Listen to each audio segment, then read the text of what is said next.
안녕하세요.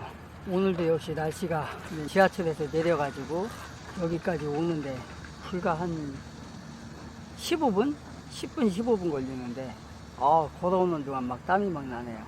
어떻게 여러분 잘 지냈습니까? 질문을 하는 내 자신이 참 그러네요. 잘 못 지내는 거 뻔히 알면서 어쨌든 세상도 시끄럽고 우리도 힘들고 그러네요.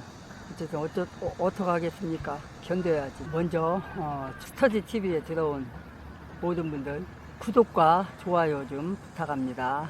초등학문 스터디를 사랑하시는 모든 분들 환영합니다. 오늘이 9월 1일인가요? 오늘이 9월 1일이니까 이번 중순쯤 가면은 날씨가 선선해지지 않을까 싶은데 이 우한 폐렴은 언제나 지나갈지 참. 어쨌든 오늘은 여기가 서울식물원입니다. 여기가 바로 여기는 이제 그 잔디밭이 쫙 우거진 그 광장 비슷하게 이렇게 돼 있거든요. 저쪽은. 그 다음에 저 앞쪽으로 가면 원래 그쪽에서 촬영을 하려고 했는데 그늘이 안 져가지고 그래서 여기는 그늘이 약간 막아줘요. 그래서 일리 온 건데 거기가 무궁화 우리나라 꽃이잖아요. 무궁화 하면 거기서 좀 촬영 좀 하려고 했는데 나중에 이제 거기 나중에 해야 될 것 같아요. 지난 창세기가 뭐예요? 창세기가 역사잖아요. 역사가 뭐냐? 이스라엘이라는 나라가 형성 과정이잖아요. 그래서 이스라엘 아브라함을 통해서 이스라엘가 형성이 되고 또 이제 그 아브라함부터 이삭을 이어지면서 야곱을 이어지면서 쭉 내려오다가 마태복음에 나오는 그 예수의 계보, 그게 이제 거기서부터 시작이 되는 거거든요. 그래서 이제 그 야곱을 거쳐서 창세기에서 50장 40 몇 장에 보면은 야곱이 이제 애굽에서 이제 인생을 끝내고 이제 죽고 그 다음에 몇 년 있다가 이제 또 이제 저기까지 죽잖아요. 요셉까지. 그러면서 요셉이 죽으면서 이제 꽤 오랜 시간이 흐르면서 무슨 일이 일어나냐면 요셉을 모르는 왕이 일어났더라 이런 말이 나와요. 그 얘기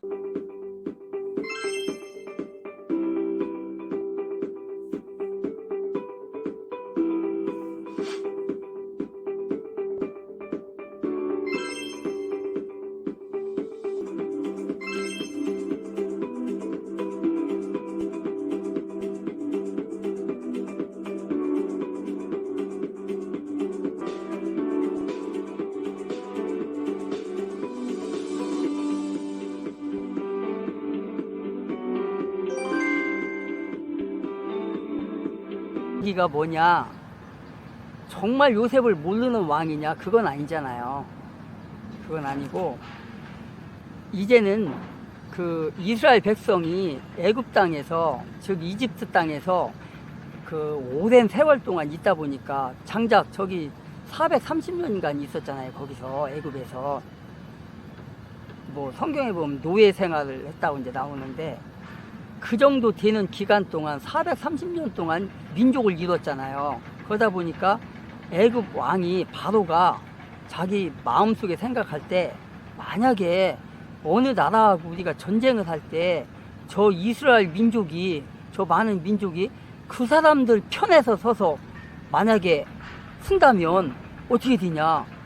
그래서 안 되겠다. 그래서 바로 왕이 명을 내려가지고 이스라엘 민족이 남자가 나면 다 죽이라고 해요.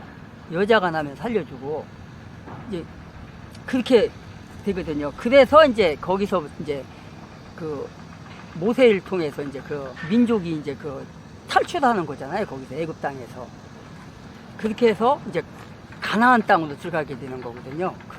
그래서 이제 탈출을 하게 된다고요. 탈출을 해서 이제 그 나온 게 예수님이 탄생하는 과정이거든요. 그게 그렇게 민족을 잃은 백성들이 이제 그 민족에서 예수 그리스도가 탄생하잖아요. 그게 어디에 있냐면 마태복음 1장 1절부터 17절까지 그게 나와요. 예수의 계보라 해가지고.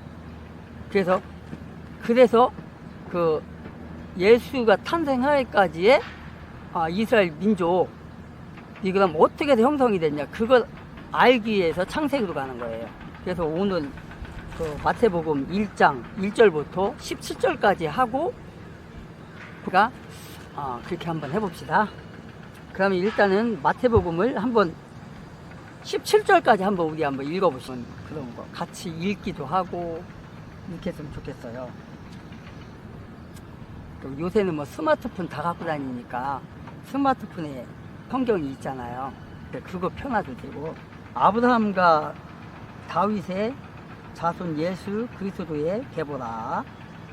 아브라함이 이삭을 낳고 이삭은 야곱을 낳고 야곱은 유다와 그의 형제들을 낳고 유다는 다말에게서 베레스와 세라를 낳고 베레스는 헤스론을 낳고 헤스론은 람을 낳고 람은 아미나답을 낳고 아미나답은 나손을 낳고 나손은 살몬을 낳고 살몬은 라합에게서 보아스를 낳고 보아스는 루색에서 오벳을 낳고 오벳은 이새를 낳고 이새는 우리나라가 2018년도에 세계 경제 10위였습니다. GDP 기준으로. 근데 작년 기준으로 세계 14위로 추락했어요. 그러면 작년에 우리가 있었던 10위 자리에 누가 갔을까? 그러니까 멕시코가 갔습니다. 근데 멕시코는 불완전한 10위예요. 왜 그러냐? 중국을 세계 공급망에서 도태시키려고 중국산 제품을 안 사다 보니까 중국 기업들이 멕시코에 우회 공장을 지어놓고 멕시코를 통해서 대거 미국 시장으로 들어갔거든요. 저게 영원할 수 있을까요? 임시일까요? 저건 이제 다 알았어요. 미국이 안 사죠. 멕시코에서 들어오는 중국산 안 사겠죠. 근데 문제는 뭐냐면 대한민국 니네 똑바로 들어. 이대로 나가면 인도네시아에도 곧 역전돼. 우리나라가 인도네시아도 역전된다는 건 바로 뭐다? 여러분들 성적이라는 게요. 학교 다닐 때나 이런 국가의 경쟁력이라는 건 똑같아요. 언덕에 서 있는 트럭이에요. 언덕길에 서 있는 트럭. 1m 전진하려면 죽을 힘을 다해서 밀어야 되죠. 근데 넋을 놓는 순간 뒤로 후진해서 떨어지는 건 순간입니다. 지금 우리나라가 세계 10등하다 지금 14위로 추락했는데 이쯤에서 빨리 정신 차리고 원상 복귀하지 않으면 20등 되고 30등 되는 거는 일도 아니에요. 지금 우리나라가 제가 볼 때는 우리 국민들이 가장 중요한 거 뭘로 먹고 사는지 우리가 어떤 걸로 인해서 이렇게 먹고 사는지를 많은 국민들이 알아야 돼요. 우리 할아버지 아버지 세대가 그 전쟁의 폐허 속에서 밥 굶어가며 졸음 참아가며 기술 배우고 공부했던 결과로 이렇게 먹고 사는 거고 기술 배우고 공부를 했어도 우리 물건을 사주는 나라들이 없었으면 우리 이렇게 살 수 없어요. 그 나라들이 제가 말하는 일본, 미국, 서방의 국가들이지 러시아, 중국이 아닙니다. 여러분들 방송 이후에도 한동안은 그 주변 분들한테 항상 그 얘기를 해주셔야 돼요. 우리는 뭘로 먹고 사는지 알았으면 좋겠다. 세계의 어떤 WTO 체제에서의 다국적 분업 시스템이라는 공급망에서 미국한테 공부 배우고 기술 배우고 일본한테 기술을 배워서 그걸로 물건 생산해서 먹고 사는 나라인데 이 사람들하고 원수지면 우리는 뭐 먹고 살 거냐. 반드시 방문해 주시기 바라고 본인들 스스로한테도 방문해 주시기 바랍니다. 다윗왕을 낳으니 다윗왕을 낳으니라.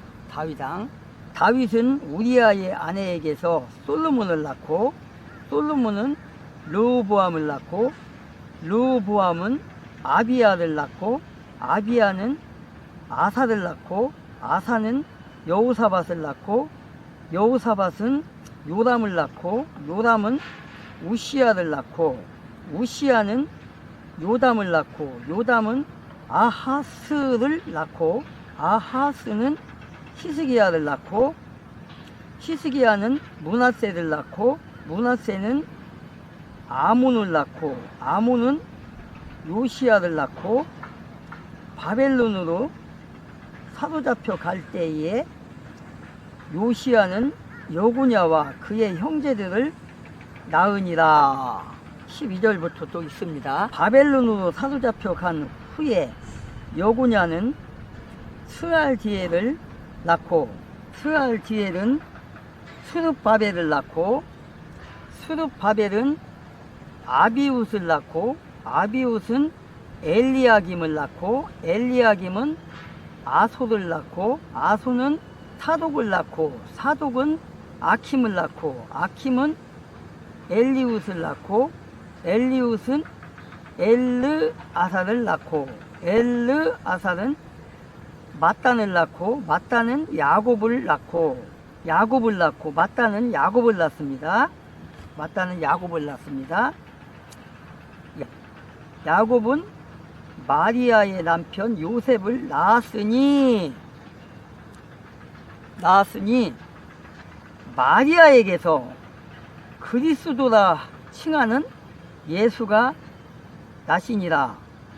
그런즉 모든 대수가 아브라함부터 다윗까지 14대요. 다윗부터 바벨론으로 사로잡혀 갈 때까지 14대요. 바벨론으로 사로잡혀 간 후부터 그리스도까지 14대더라. 더하면 몇 대죠? 예수님까지 42대예요. 아브라함부터 예수까지 42대. 그럼 여기서 중요한 기절이 지금 여러 개가 나와요. 고비고비가 나와요. 고비고비.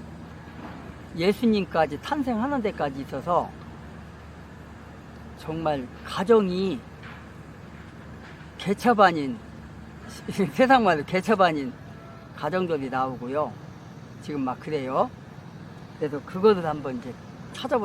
야, 문재인 정권이 북한에다가 한강 해도에 수심 암초 정보를 담겨서 넘겨줬다는 겁니다. 그냥 한강 해도를 넘겨준 게 아니에요. 뭐를 담겨서 수심 암초 정보를 담아가지고 북한에 넘겨줬다는 겁니다. 대박이죠. 자, 그래서 이 관련 보도 좀 보고. 문재인 정부 시절 해양수산부와 국방부가 9.19 군사 합의에 따라 한강 하구에 지형이 담긴 해도를 제작해 북한에 전달했었습니다. 그런데 이 자료가 3급 비밀로 지정됐다는 사실이 뒤늦게 알려져 논란이 됐습니다. 이 해도가 왜 비밀로 지정됐는지 저희가 취재를 해봤더니 암초 위치부터 밀물과 썰물, 수심까지 민감한 정보가 다 담겨 있어서 유사시 북한의 침투에 활용될 수 있다고 합니다. 이태영 기자의 단독 보도입니다. 북측 조사 선박이 다가오고 북한 군인들이 우리 측 선박으로 넘어옵니다. 9.19 군사합의에 따라 남북이 공동으로 김포부터 인천까지 한강 하구 수로를 조사하는 모습입니다. 53년도 정전협정 이후에 65년 동안 막혔던 그 수로를 평화적으로 이용하기 위해서 공동으로 조사하는 방. 이를 토대로 정부는 해도를 제작해 2019년 1월 북측에 넘겼습니다. 종이로 된 해도 도면과 밀물 썰물 관측 자료가 포함됐는데 암초 위치와 해안설, 수심과 해저 지형 등 민감 정보까지 전부 담긴 것으로 확인됐습니다. 단추랑 진행업체는 수신업체인데 있다고 생각해. 해저의 기본적으로 조석 정보. 당시 공동조사단은 한 달여 동안 500m 간격으로 초음파를 쏴 해저 지형을 파악한 것으로 알려졌습니다. 한강 하구는 과거 무장간첩도 자주 드나들었던 주요 침투로 중 하나입니다. 일방적으로 줬다고 하는 것은 결과적으로 민감한 그런 정보를 우리의 안보를 위해할 수 있는 그런 요인이 저는 있다고 봐요. 당시 9.19 군사합의와 공동수로 조사에 핵심 역할을 했던 김도균 전 수방사령관은 1년만 지나도 지형이 수시로 바뀌는 만큼 민감한 정보로 보기 어렵다고 설명했습니다. TV조선 이태영입니다. 정말 충격적인 뉴스죠. 자, 그러니까 문재인 정권에서 지금 뭡니까? 한강 해도를 넘겼는데 그 한강 해도를 넘김에 있어서 뭐를 포함시켰다라는 겁니까? 수심과 암초 정보를 담아가지고 북한에 넘겼다라는 거예요. 그리고 북한은 이 정보를 가지고 충분히 한강을 이용해가지고 대남 침투 활용할 수 있다라는 지금 뉴스가 나오고 있는 것이고 국가 안보와 관련된 부분입니다. 이거 어마어마한 사안이에요. 심지어 3급 비밀을 넘긴 거예요. 뭐합니까? 이거 특검해야 되는 거 아닙니까? 이거야말로 특검하는 거 아니냐고, 이거야말로. 네? 지금 민주당이 갖가지 특검들을 다 요구하고 있습니다. 재상병 특검부터 김건희 여사 특검부터 할로윈 참사 특검까지 많은 것들을 요구하고 있어요. 그럼 제가 물어보는 겁니다. 이것도 특검해야 되지 않겠냐고. 이것도 목소리를 내자고요. 더 중요한 건 뭐겠습니까? 이와 관련돼서 수사할 수 있도록 우리가 뭐합니까? 그래서 고소고발하면 되는 것이죠. 국민의 내부 안에 법조인이 많지 않느냐라고 우리가 얘기를 하면 된다는 겁니다. 뭐 하면 되겠습니까? 우리가 분노만 하고 끝낼 게 아니라 국민의힘을 향해서 일을 해라 라고 얘기를 하면 된다는 거예요. 민주당 좌파들은 뭐 하고 있습니까? 특정 언론들과 그리고 정치권 그리고 그들을 지지하는 지지자들이 한데 모여가지고 어떻게든 뉴스를 선점하고 이끌어가기 위해서 팀플레이하고 있지 않습니까? 말씀드린 대로 우리가 그냥 화만 내서 끝내서 안 됩니다. 우리가 그냥 알고만 끝내면 안 돼요. 이와 관련해서 우리가 이슈를 선점을 하고 언론들이 우리의 목소리를 따라오게 만들고 그걸 통해서 우리가 주도권을 쥐었을 때 그래야지만 우리가 뭐 하는 겁니까? 저 좌파들의 공격들로부터 윤석열 정부를 지켜낼 수 있다라고 제가 말씀을 드려보는 것입니다. 보려고 그래요. 마태가 있어요. 마태복음은 누구를 향한 거죠? 어떤 민족을 향한? 성경이 사복음서가 있는데 그 사복음서가 다 이유가 있어요.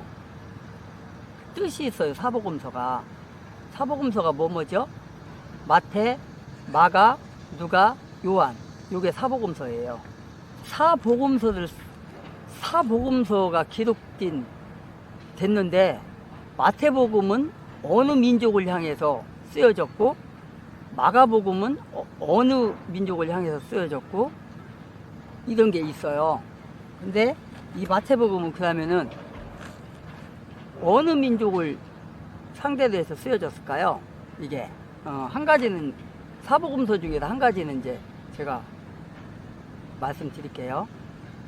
요한복음, 마태, 마가, 누가, 요한. 요한복음은 하늘나라에 대한, 신에 대한, 하나님에 대한, 그러니까 저 우라누스 왕국을 향한 그런 복음이에요. 요한복음은 어느 민족이 아니고. 그러면 3개 남았어요. 3개 중에서 마태복음은 어느 민족을 향한 걸까요? 이방인을 향한 걸까요? 아니면 이스라엘 민족을 향한 걸까요? 네, 이스라엘 민족, 유대인을 향한 복음이에요, 이게요. 왜 그러냐? 왜 마태가 그렇게 썼냐?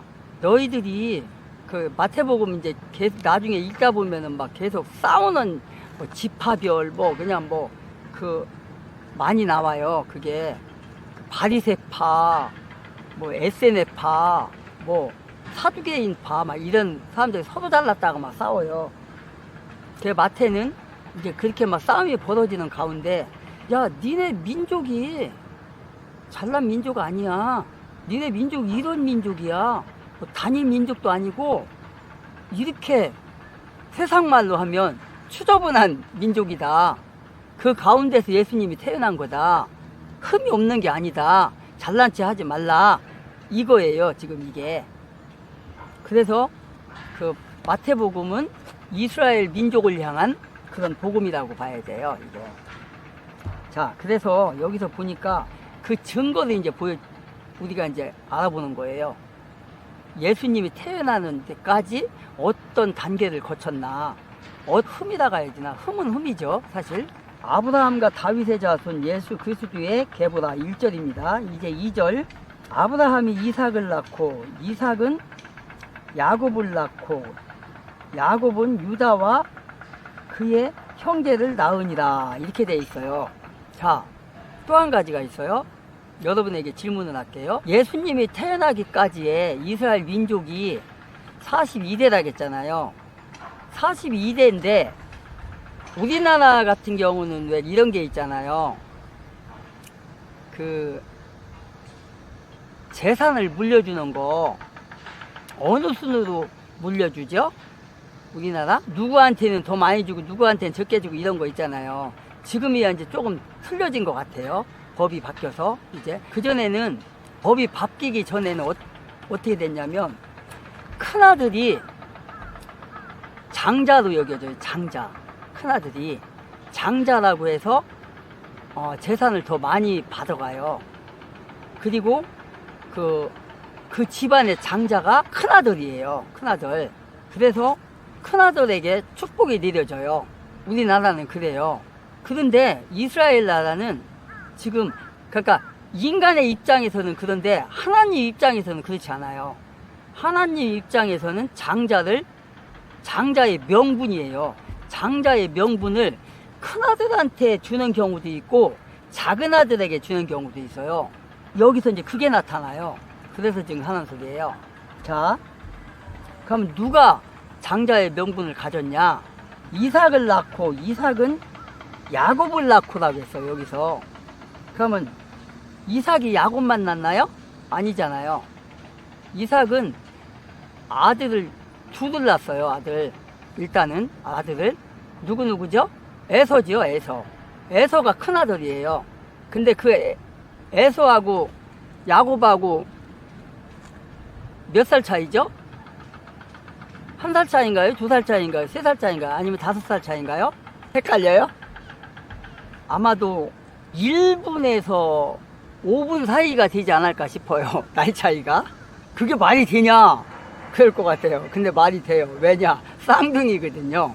그래서 에서가 먼저 나왔어요. 에서가 먼저 나왔는데 그게 에서가 딱 나오는데 야 내가 먼저 나갈래 하고 발꿈치를 딱 잡았어요. 그런데 이제 에서가 먼저 나왔죠. 그래서 이제 형이 에서예요. 그런데 여기는 지금 어떻게 돼 있어요? 아브라함이 이삭을 낳고 이삭은 야곱을 낳았다고 했잖아요. 그럼 아니 에서도 있는데 왜 야곱을 얘기하냐? 아까 얘기했던 게 바로 그거예요. 영적인 필리핀이 남중국해 가슴에서 중국이 이제 지네바다라고 주장하는 데가 있는데 거기 이제 토머스 암초라는 데 있어요. 세컨드 토머스 암초. 네. 암초라는 건 이제 수심이 얕은 곳에 솟아있는 돌이죠. 네. 저게 이제 중국 놈들은 지네 거라고 빡빡빡 우기니까 필리핀 해군이 옛날에 미군이 이제 쓰다가 버린 폐 전함 시에라 마드레라는 함을 저희 갖다가 딱 갖다 박아놨어요. 그 보기엔 거지같이 보이지만 저게 실제로 필리핀 해군이 살고 있습니다. 네. 병력이 아, 저기 있네요. 있어요. 예, 사람 네. 보이죠? 네, 저렇게 필리핀 해군이 저렇게 아무리 쓰러져가는 폐 전함이지만 저기에 갖다 놓고 사람이 주둔하다 보니까 뭘 갖다 줘야 돼요? 주기적으로 보급품도 갖다 줘야 되고 위문품도 갖다 줘야 되고 휴가 가는 애 있으면 태워갖고 나와야 되고 복귀하는 애 있으면 데려다 줘야 될 거 아니에요. 네. 근데 저기에 물자를 이제 실어다 주는 필리핀 해양경비함을 네. 중국 경비정들이 둘러싸서 이렇게 물대포로 다구리를 하고 있는 거예요. 얼마나 비열하고 치사한 짓입니까? 아까 말한 그 쓰러져가는 판자책 같은 폐 전함을 공격하면 전쟁 날 것 같으니까 그거는 못하겠고 아, 거기 물자 실어다 주는 배를 저렇게 중국 해군 애들이 양쪽에서 세워놓고 물대포로 다구리를 하고 있는 거예요. 그래서 그랬구나. 저런 걸 보면 우리는 딱 뭘 알 수 있죠? 아, 떼놈 정신. 아우, 우리 어렸을 때 치사하다. 듣던 떼놈 정신을 딱 보면 알 수 있겠죠? 네. 근데 중국이 저런 짓을 해요. 씻겨준대. 말로는, 지네 말로는 대국인이 어쩌느니 하면서 하는 짓을 보면 딱 국민학교 한 2, 3학년? 너 쟤랑 놀지 마. 막 이런 애들이. 지네가 이렇게 대국이고 자신감이 있으면 아까 그 폐 전함을 가서 부셔버리든지 해야 되는데 치사하게 거기 배달 가는 배에서 저거. 그러니까 여러분들 이거 보면 우리가 뭘 할 수 있느냐. 저렇게 치사한 짓을 한다는 거는 그만큼 정면승부할 자신이 없다는 뜻이거든요. 여러분들 무슨 말씀인지 아시겠죠? 그래서 우리는 절대 여기서 기가 죽거나 겁먹을 필요가 없다. 하나님의 나라에 기록된 영적인 장손을 얘기하는 거예요. 그러니까 하나님의 기업을 이어갈 사람, 그걸 얘기하는 거예요. 여기서는 장자의 명분. 육체적인 장자야 당연히 에서가 기죠. 근데 영적인 장자는 하나님 앞에 합한 장자는 야곱이라는 거예요. 그래서 이렇게 된 거예요. 창세기를 읽다 보면 야곱이 어떻게 살아왔는지 그거 쫙 나와요. 그 다음에 에서가 어떻게 쫙 살아왔는지 나와요. 대충 얘기를 한다면 야곱은 엄마 품에서 정말 기집애 같이 그렇게 살아와요. 그리고 에서는 그 말 그대로 아주 사나이다운 이렇게 붉다고 됐어요. 붉다고 막 그냥 가슴에 막 털도 나고 막 그냥 이런 붉은, 그래서 산사람이에요. 산사람. 그냥 활 갖고 그냥 막 들에 나가서 막 짐승도 잡고 막 이런 막 우락부락이 느껴지죠. 이런 사람이었어요. 근데 에서는 하나님의 축복을 찾는 사람이에요. 하나님이 없어, 그 마음속에. 그래서 장자로 태어났는데도 불구하고 장자의 명분을 너무나 소홀히 여겼어요. 그래갖고 팥죽 한 그릇에 장자의 명분을 팔아버리거든요. 야곱 동생한테. 그래서 근데 야곱은 우리 형이 장자도 태어났지만 내가 기필꾼에 저 장자 안 내줄 거예요. 내가 차지할 거예요, 저거. 응? 그래서 내가 장자가 될 거야. 이런 막 욕심이 있어요. 아까 얘기했잖아요. 발꿈치를 잡은 자다. 얼마나 욕심이 있어. 지가 먼저 나가려고. 비록 늦게 나왔지만 그런 욕심이 있어요. 그래갖고 막 쟁취한다.